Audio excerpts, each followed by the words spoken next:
আসসালামু আলাইকুম।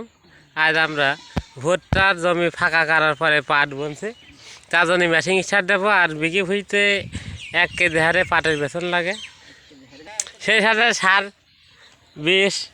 বীজ সবই দেওয়া লাগবে। চাষ দিয়ে মই দেওয়া হবে, তারপরে আকাশে পানি হলে সেই আকাশের পানিতেই পাট হবে। পরবর্তীতে আবার সেচ লাগলে দিতে হবে। তা আমার ভাই এখন মেশিন স্টার্ট দেবে। এখন আমি মেশিনটা স্টার্ট দিয়ে দিলাম, একবার স্টার্ট হয়ে গেল। এখন পাট বোনার কাজে নিয়ে যেতে হবে।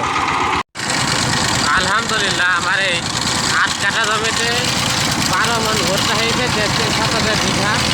আর এখন পাট বোনা হবে। 8 কাঠা জমিতে 400 গ্রাম পাটের বেতন বোনা হবে। এই চাষ করার দেখ এখন মই দেওয়া পালা। আলহামদুলিল্লাহ আজ এই পর্যন্তই। আল্লাহ হাফেজ। আবার পাট বেড়ালি ভিজে দেওয়া হবে। তবে এই মুহূর্তে মই দেওয়ার কাজ এই মুহূর্তে শুরু করবে। তবে চাষিদের প্রচুর কাজ, যার কারণে সময় মতন ভিডিও দিতে পারিনি। যখন যেটা সময় পাই এই ব্যস্ততার মধ্যে দিই। এর মধ্যে 1400 হাসি রান্না সব জড়িত আছে। আলহামদুলিল্লাহ মই দেওয়া শেষ। আজকে এখন 11টা বাজে ফেলল।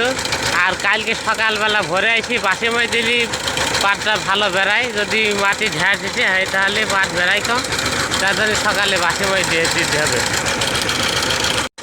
3 দিনই দেখা যায় মাঠে কেরকম রস থাকলে পাট বনলে বেড়ায়। এই যে মাটি, এই মাটি যারা মুটু মার ছেড়ে দিলি এই দলা বাইদি থাকে, এবং এক হাত উঁচুতি 1.5 হাত উঁচুতিতে ফেলে দেওয়া যায়, তো ওই দলা ভাঙে না। যদি না ভাঙে তাহলে দেখা যাচ্ছে যে ওই পাটটা বেড়ায়। এটি খেয়াল করি পাট বুনতে হবে। আর বাসি মই দিলে পাটটা ভালো বেড়ায়। আটলি মাটি হোক আর বালি মাটি হোক, দোআঁশ বালি হোক। তবে আমাদের এখানে এখনও 15-20 দিন পাট বনবে। এখন কেবল মাত্র বৈশাখ মাসের 10-12 দিন হইল। মঙ্গলবারে মাস ফিরেছে, আজকে শনিবার 11 দিন। তা আলহামদুলিল্লাহ এই ভুঁইটা 1 বিঘি 15 কাঠা। তে সার মাটি দেবে। চাষে একটা চাষ করে থাকেন পাট বইনি, সার মাটি দেবে। জিপ সার দিলে ভুট্টার জমিতে পাট মরে না, তার জন্যে জিপ সারটা দিচ্ছে। জিপ সার 2 বস্তায় নিছে। আর ইউরিয়া সার,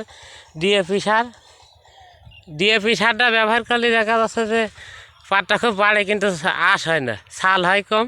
যার জন্য ডিএপি সার মানুষ খুবই কম ব্যবহার করে, টিএসপি ব্যবহার করে। এবং সেই সাথে গোবরের সার দিলে কাজ ভালো হয়। মই দেবে। এই যে সরঞ্জামাতি তেল লাইনিছে বা এখন।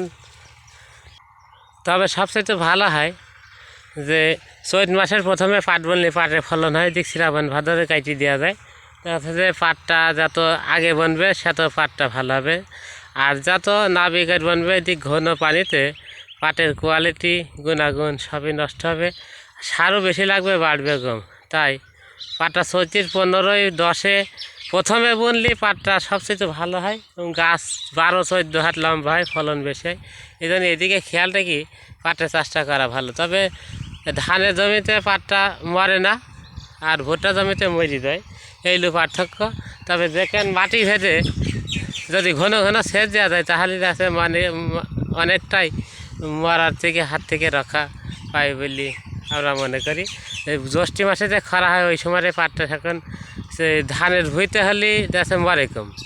আর এমনিতে ভুট্টার জমি হলে আর খুব মরে। গত বছর যারা ধান করেছে তাদের জন্যে ভুট্টার ভুঁইতে যদি পাট থাকে তাহলে ভালো হয়। তাই যারা একেবারেই ধান করে না তাদের যে ভুট্টার জমিতে যদি পাট করে তাহলে মরে যায়। তা আলহামদুলিল্লাহ আমাদের মাঠে 20-40 মণ হারে ভুট্টার ফলন যাচ্ছে। আর ভুট্টা জমিতে আমরা সব পাট বুনবো।